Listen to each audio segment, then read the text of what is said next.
Yo, real quick before we get into today's video, I'm actually partnering with Alpha to give away 3 free 50k zero accounts to you guys, to my community. All you have to do is join my free Discord and you guys will see how you can enter. But without further ado, let's get into it. Side note, if you guys would like to support me, my code is Blake and you can use it for 10% off all your Alpha feature accounts. So what's going on, guys? Welcome back to another video. Today, there is not really much to go over trading wise. It is just another Monday.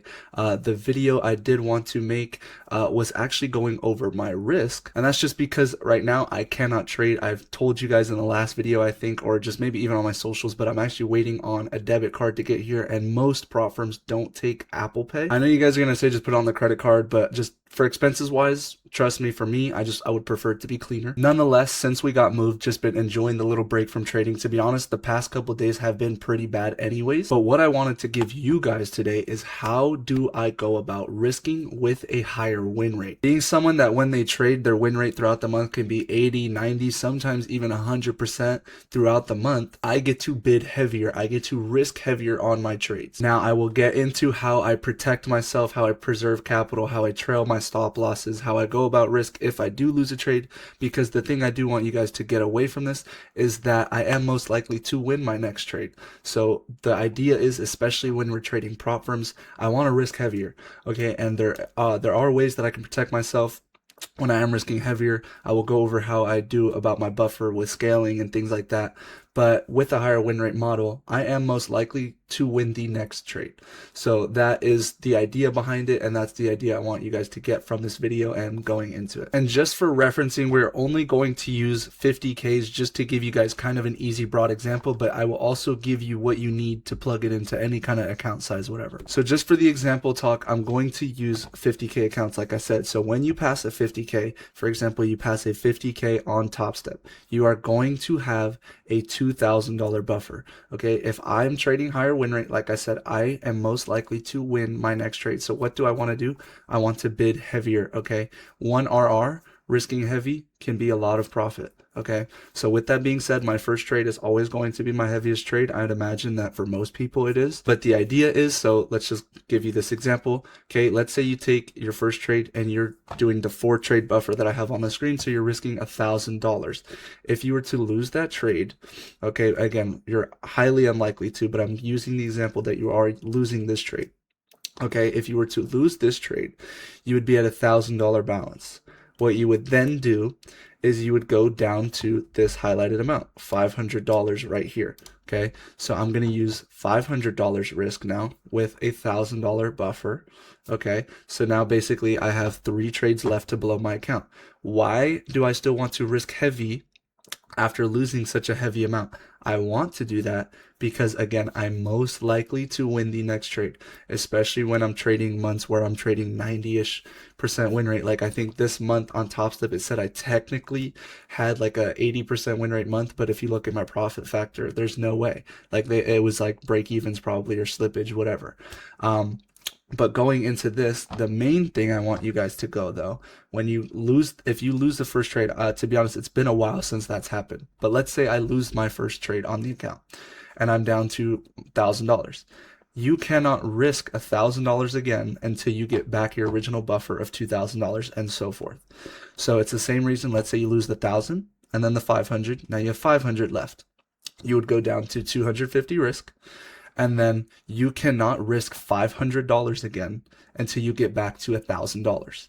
So you have $500. Let's say you risk 250. Let's say you make 400. Okay, now you're at $900. You still are risking 250 until you get back to that $1,000 buffer. When you get back to 1,000, you can risk 500 and so forth until you get back to the 2,000, and you can risk 1,000. Okay, now if that's a little confusing, feel free to ask me questions. I know, but that's the easiest way I can go about it. It's pretty much just sound money management. You're not trying to blow your account, but you're just de-risking as you go, but you are more likely to win the next trade. That's why I risk heavier, especially prop firms. I wouldn't care about buying another set, even if I lost 4 trades. I couldn't tell you the last time I lost 4 trades in a row, to be completely honest with you. This is why this is my favorite right here, the 3 trade buffer. Again, same idea, $2,000 risk. you start with $1,000. Okay, let's say you lose that again, you're back at $1,000. You're still risking $500. Same concept. It's just you're blowing it in 3 trades. Again, I just don't feel the need to risk 250 on prop firms. But again, I know some people they want to have a tighter window, and that's completely fine. If you want to have a tighter window, I will show you guys how you can plug it into ChatGPT, get a 5 trade buffer, whatnot. But again, the main thing I want you guys to take away from this is why I risk so heavy. This is why you guys see my P&Ls, because I'm scaling into positions, because I'm okay with risking these heavy amounts, because I know I'm most likely to win the trade anyways. So now we're actually on ChatGPT, and I just kind of wanted to show you what I will usually plug into ChatGPT. It's not super complicated. Okay, you're just running your numbers. Okay, if I still wanted a 4 trade buffer but want to risk that, so that's the same amount, you're basically giving them this, and then you're plugging this in. So you're saying if I wanted a 4 trade buffer, you want to risk 1,005, 250, 250 for 2,000 total risk. Okay. If I want the same, but my buffer is 4,000, what would I do now? So you're basically just giving it a different buffer, right? Let's say now your balance is 4 grand and you want to increase your buffer, and you want to increase your total risk. That's all you do. Plug it in. Just say, hey, I want the same thing. I'll give it the layout, but instead the amount is 4,000, and you will see it'll give you, off the top of my head, it's obviously pretty easy, but it is just 2,000, 1,000, 500, 500, right? And you can do this with any amount, right? Let's say, okay, now do 6,000, and you can see it just spits it out right away: 3,000, 1,500, 750, 750. And the reason this works is because you don't even need to give ChatGPT like any like 50K account size. You could just say the buffer amount, right? So say you're on a 150K, I would just give it 4,500, and then there you go. Now you have your risk for 4,500. But if I am going to be honest, most of the times I do just wing it. I'll just pretty much look in my buffer and just slap honestly a few minis on. It's really not that big of a deal, but you can pretty much just, you'll manually see your stop loss, and you can just decide whether or not that's too much for you. Okay, now we're just going to kind of quickly go over some examples on NQ here on the left, just to kind of give you guys a broad examples of when I'm risking heavy, when I'm not even trading at all. This was a question someone had in my Discord, so again, if you guys feel free to join if you haven't already. I'm literally always asking you guys for your input. But again, these right here are days that I'm not going to want to trade, right? Choppy days that I am risking heavy. Pretty much half my buffer is going to be days like this. Again, this was the day on my birthday that I made 15K. This day I slept in as well, but this is another day I would obviously want to be risking heavy. It's just another guaranteed pretty much free low over here. We could also see right here, probably not going to get really a clean entry. There is some LRL, but most likely not getting a trade here. So again, this is a day I would not want to be maximizing risk. You could see I pretty much just trade the easy days, and those are the days that I'm willing to put risk on. Again, my win rate's there, so why would I not put the risk on? And the last question that I got is, how do I know when to trail my stop aggressively? So there's one thing that I always like to look for, and that is low resistance liquidity. You guys know that. Okay, so if I'm taking this trade and I'm targeting a further low, and I think we're going to go hit it, but I want to trail aggressively, when do I trail aggressively? When my last low resistance low gets taken. Because why? If it's really low resistance and we're going to go lower for those lower targets, what are we going to do? We're not going to bounce and sweep. Okay, what we're going to do is we're going to flush and we're going to continue lower. That's just from what I've seen from experience. So what am I doing? When this low gets taken, what do I want to do? I want to trail really aggressively. Where am I trailing?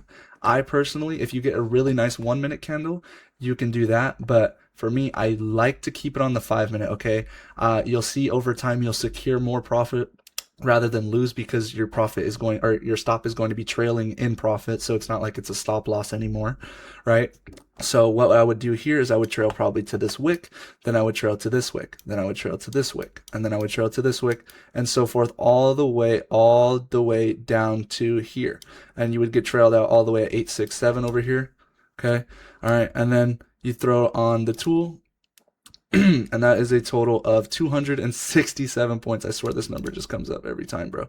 But, and then if we didn't trail out, right, this is an extra 180 points, okay, that we caught just from trailing. I promise you, even if you do get trailed out like half the time or 70% of the time, you're probably going to lose like 5 points of profit every time. It's really not that big of a deal for how much you can catch on 1 day or 2 days, especially since price has been moving recently. There's just been a lot of volume. But the main idea is I trail very, very aggressive when my last draw gets taken, whether it's on ES or on NQ. And let that be said that I mean also the cleanest draw. Okay, if you have low resistance and you have a really further low, I only want to see us break past this low resistance first. Okay, this is my main point where I'm protecting my position. Trail hard at that first one.